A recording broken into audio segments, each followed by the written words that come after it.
Hey, it's Lynn Brown. I'm a speaker, trainer, and coach with the John Maxwell team and a teaching partner with Empowered Living. And the first half of my life was literally spent trapped by the opinions of other people. Then in my spare time, I was a people pleaser. And so if that wasn't enough, just top it all off with a broken mindset. And, the bad part about all of that is that I had no idea that those limiting beliefs were holding me back. I mean, I didn't know what I didn't know. And if you've ever experienced a blind spot, you know what I'm talking about. But one day I remember exactly where I was. I was in my office. I shut the door and I was like, I said this out loud. I was like, there's got to be more than this. And it was that day that I took a step in the direction of my dreams. Now, I was clueless. I did not know where I was going. I just knew that I was supposed to be doing more than I was doing. And it was at that moment that I joined a community that as every day is like drinking from the fire hose. I mean, I'm excited every day to wake up. Honestly, if I didn't have to sleep for health reasons, I don't know that I would, because I just love my life. And not that it's perfect. I am imperfectly perfect. So if you are perfect, then this podcast probably is not for you, but you want to stay on and listen today to Laura because she is amazing. But after that, you're like, I'm not perfect. We're just a work in progress here. So I want to turn it over to our guest today. Laura Rubin is going to just bring us techniques and tools and real life, just raw relevant, life that she's experienced and that pushed her into where she is today. So Laura, we're super excited to have you on the Gritty Women Global Podcast. How are you doing today? Talk to us. I am doing great, Lynn, and I really appreciate this opportunity to share my gritty life. Right. I was so intrigued by your intro talking about reaching that spot where you closing the office door and thinking there's got to be more, taking that step, realizing that there was more to life than what you were doing. Because as the midlife navigator, I inspire women in midlife to do the exact same thing. So I reached a point in midlife where I had ticked off all the boxes: college, career, marriage, children, house, all of those things, and hit midlife 40, 45 and thought there's got to be something more. Just like you said, there has to be something more. On the outside, everything looked like I had it going on. And I was very thankful for my life. But on the inside, I just had this niggling feeling that there was more for me to do.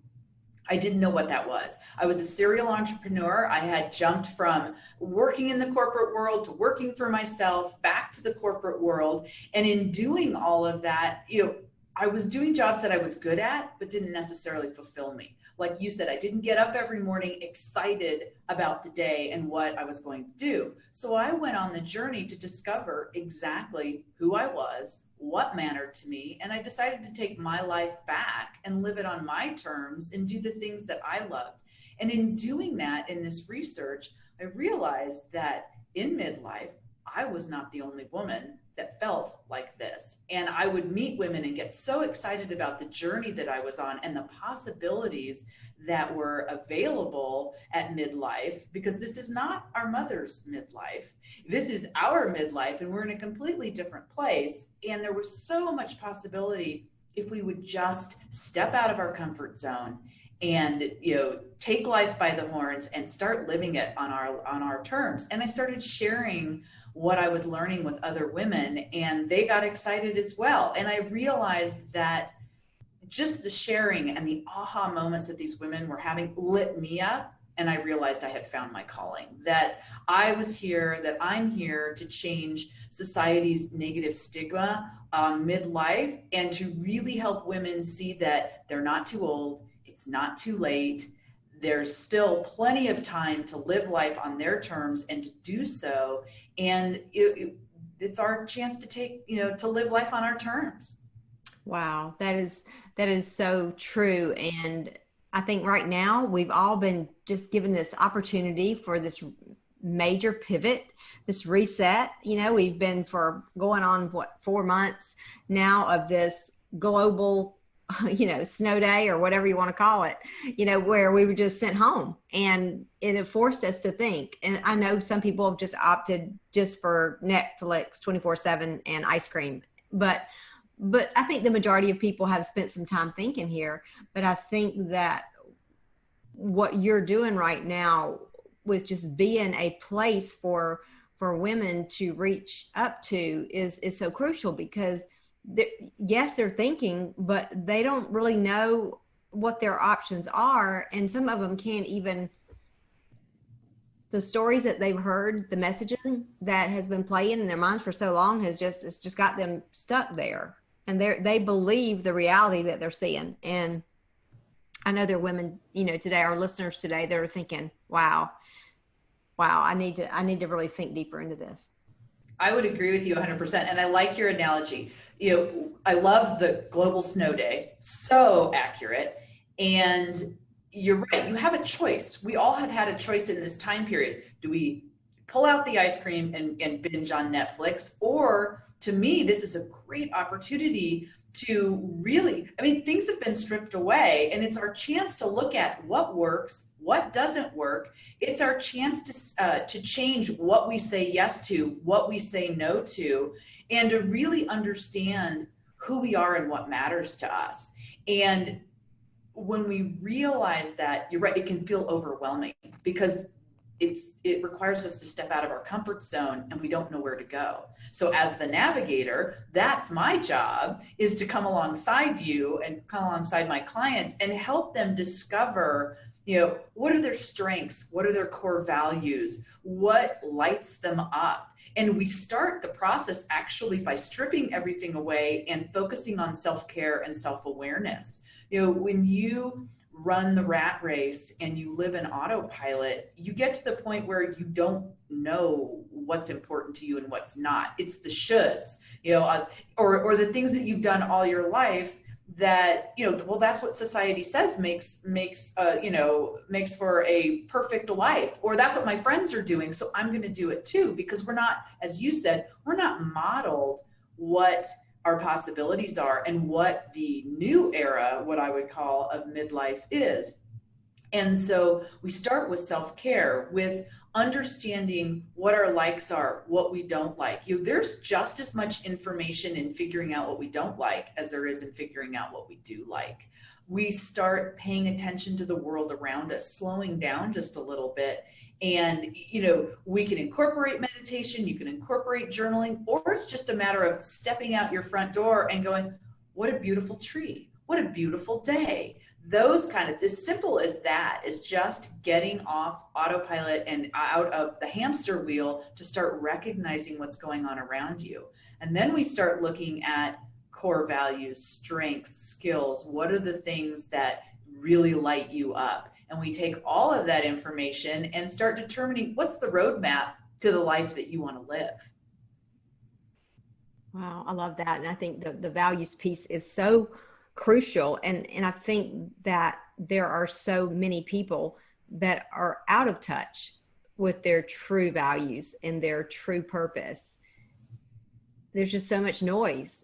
There's so much noise, and I think we have to all, daily, I have to be intentional about my time and making sure I have that quiet time to really think into, what do I really want out of this life? And I think it's a question for people of all ages too. I can't imagine being able to have some of these questions, thinking about these questions, in your teens or 20s. Wow, how powerful, that would be.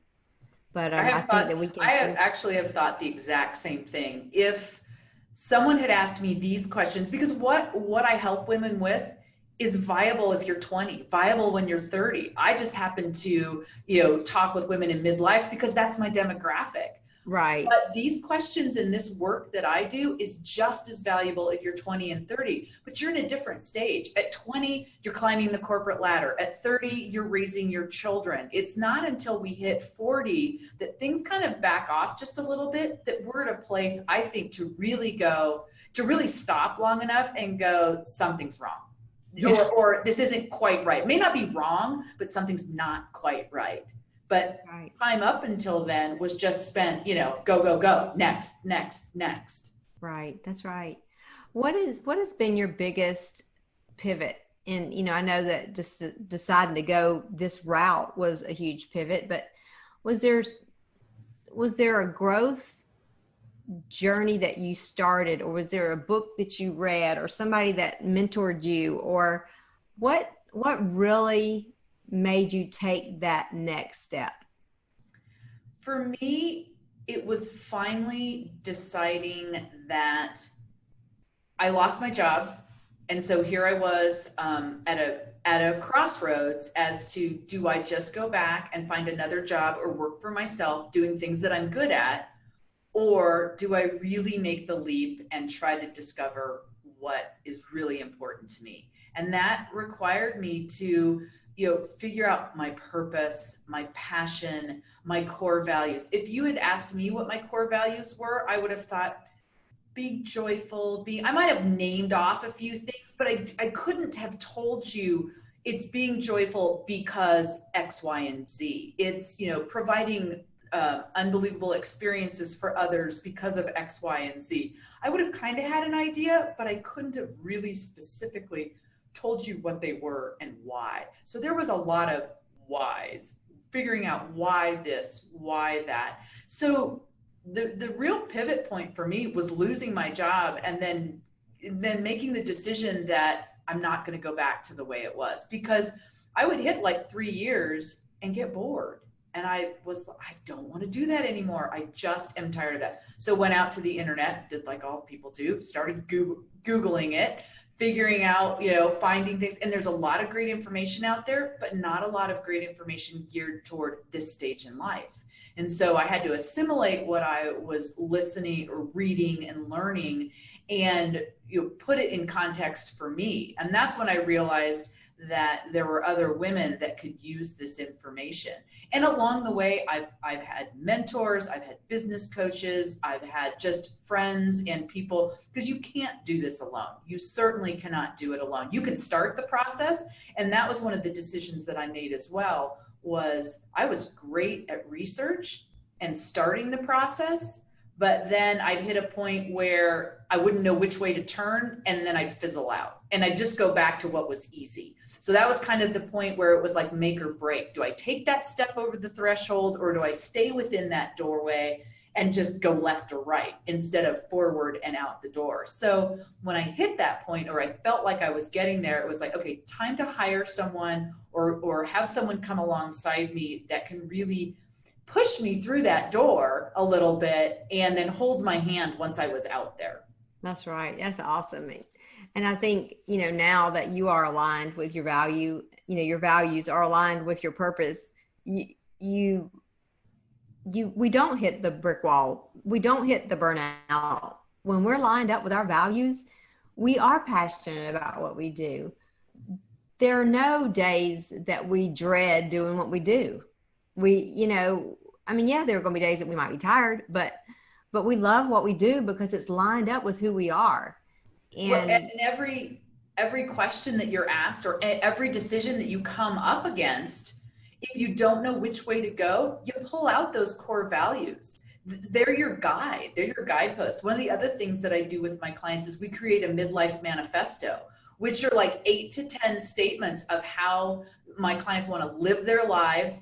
And it may not be that they're living that way now, but they want to live that way in the future. So when they get bogged down in how to turn or which way to go, you pull out your core values, you pull out your midlife manifesto, and they guide you. And just as you said, you're making the right decisions for you now and for your life and how you want to live. Yeah. I think there's such it's inaccurate, but it's a message. It's this mindset of, we've got to serve the world first. We've got to serve everybody first. We've got to make sure everybody's okay first. And we just push I used to, but no more. But I think a lot of women just push themselves to the side and then one day wake up and look in the mirror and go, what the heck just happened? And we know And I always go back to the simple analogy, and everybody's heard it a million times, but not many people do it. But we know on the airplane, you got to put the oxygen mask on first. I mean, it's just a no-brainer. You can't help anybody else if you don't. And it's no different in life right now. And there's so many people that call me, and I coach and I work with their companies, and they'll say, what changed for you? And I'm like, everything had to change. How about that? Now, you don't have to do it all at once, but things have to change. My routine had to change. I had to take care of myself. I ended up in ICU, heart attack. You have to take care of yourself. Agreed. And you have to, your mindset is the key to the whole thing. Agreed, 100%. And I like that you mentioned that you don't have to take the big step. They can be little micro steps, because in my experience, in my opinion, if you try to get from A to D in one fell swoop, you're going to fail. It's A1, A2, A3, A4, all of those, little tiny steps that build upon each other that help you succeed. And you're right, you have to change a lot. So discovering what your life is, or living your life on your terms, isn't necessarily easy, but the journey can be so much fun. And when you have others to guide you and go with you, it can be an awesome experience. The journey part is half the fun. It certainly is. It is. It's exciting. Some days I just am amazed. And today was no different. I'm just amazed. I get to talk to, somebody like you and just learn from you, and just on a mentorship call and working on a big opportunity that's coming. And I'm like, wow, if I had not had that day where, everything kind of crumbled around me, and if I had not opened that door and walked through it into my purpose, I'd be stuck, probably still there, and it's not just a picnic. I mean, because there are a lot of families and a lot of well-meaning friends. People are sincerely giving you their best, but they're not always right when they're sincerely giving you their best. They can be sincerely wrong and, and hold you back. But, that's the purpose of this platform, this Gritty Women movement. It's the purpose of it, to, equip and empower and encourage women to step into who they are truly called to be. Now, tell us, how do we get in touch with you? Talk to us about your websites. How do we connect with you? You bet. So on the web, I'm at lauramarierubin.com. I do have a Facebook group called The Midlife Revolution, which is a private group of women in midlife. I share teachings. We ask questions back and forth. It's a great group of women. And then you can find me on LinkedIn and also Instagram, also under Laura Marie Rubin. Awesome. Well, that is great. And we just can't thank you enough for sharing, some of your day with us today, and just giving us these just great insight and encouragement in this area. And also, just real quick before we go, when you think about the gritty mindset, the gritty women, you saw that podcast, what about it resonates with you? G is for gratitude, R, resilience, I is for inspire. The 2 T's are think tough, and Y is for you, do you. Which one just really pops out for you? I love the you do you, because I think it all culminates, again, it goes back to my message of living life on your terms. You do you. But I love the acronym, because every single one of those, those words are imperative to doing you do you, is how I see it. Oh, that's awesome. I like that. I like that take on it. But yeah, gritty, we like to say gritty is the new pretty, gritty is the new strong. And, it's our job to go out there and share with other women. When we learn something, we need to go out there and add value to them so they can go add value to others. Agreed. And one by 100%. One. Yeah, we'll do it. We'll just create this gritty world one by one. Love it. And thank you so much again for being with us today. And we look forward to seeing you again soon. Lynn, thank you so much. I really enjoyed sharing and getting to know you better as well. All right. Thank you. We'll see you next time. Sounds good.